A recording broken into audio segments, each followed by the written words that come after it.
first thing we need to do is we need to melt this butter. I'm going to put it in the microwave for 30 seconds, and then we're gonna let it cool just a little bit before we add it into our recipe. Heading to the microwave.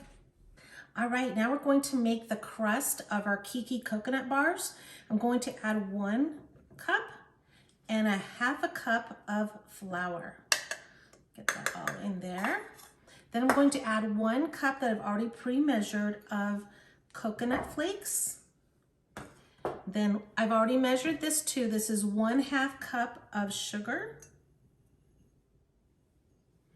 Then I'm adding 1/2 teaspoon of baking soda and 1/2 teaspoon of baking powder. Okay, now get a spoon and mix that really well. You really want to make sure that the baking soda and baking powder are evenly distributed in this flour mixture before you add in the wet mixture.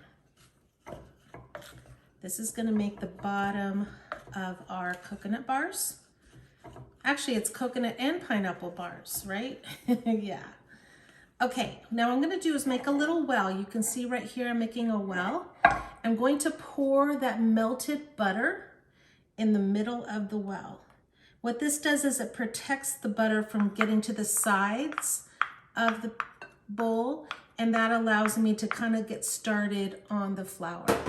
Then you're just gonna kind of fold the flour in on top and then just carefully mix that together. It's going to make a real crummy, not crummy like a mean crummy, like crumbs, you know, crumbly dough. We're gonna save some of this for the top of our coconut bars. So go ahead and keep mixing.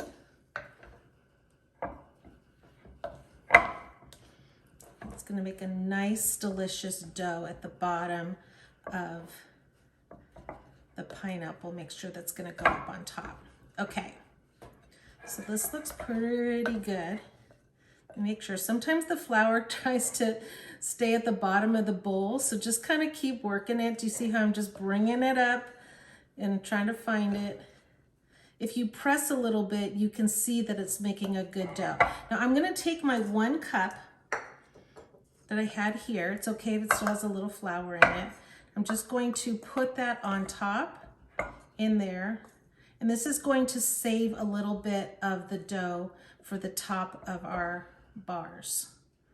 Okay, just gonna put that back into my little bowl. And now we're ready to press our crust into a pan. Using a baking dish, you want to either line it with parchment paper or oil it somehow with either butter or a light oil spray. And then you're just going to dump it all in here. I know it looks a little crumbly right now.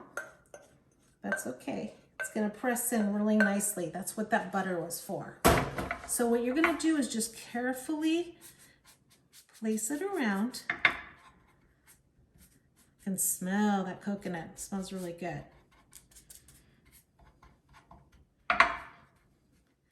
And then with the back of a spoon, or even your hands, make sure your hands are nice and clean.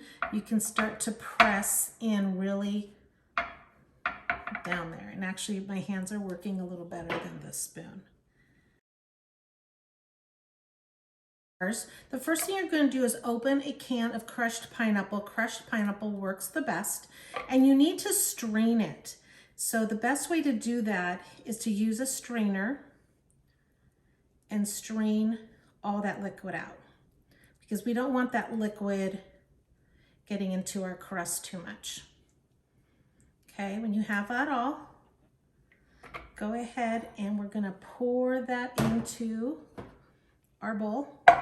I'm using the same bowl that I used to make the flour mixture so that it's not as much dishes. Then I'm going to add 1/4 cup of sugar. And I'm going to add cornstarch. Cornstarch is a thickening agent. And this is 2 tablespoons, not teaspoons, but tablespoons, because you really do want to get a nice thickness when it bakes. Okay, now we're going to stir that really well. And then we're going to preheat our oven to 375 degrees.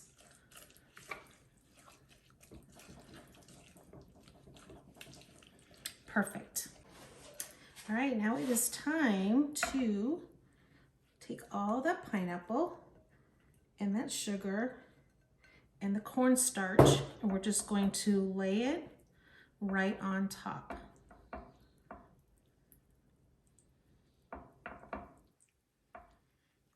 Just smooth it really well. All right, now remember our little crumbly topping that we had left over? We are gonna put that on top, give it a little bit more flavor on top, and it looks really pretty when it bakes.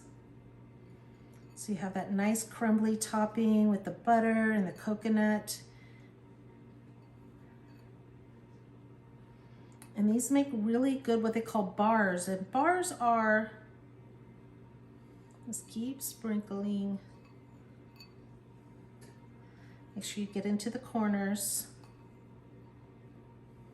And this is gonna go into the oven for 23 to 25 minutes. You'll see that it starts to get brown on top, and you'll know then it's ready to come out of the oven.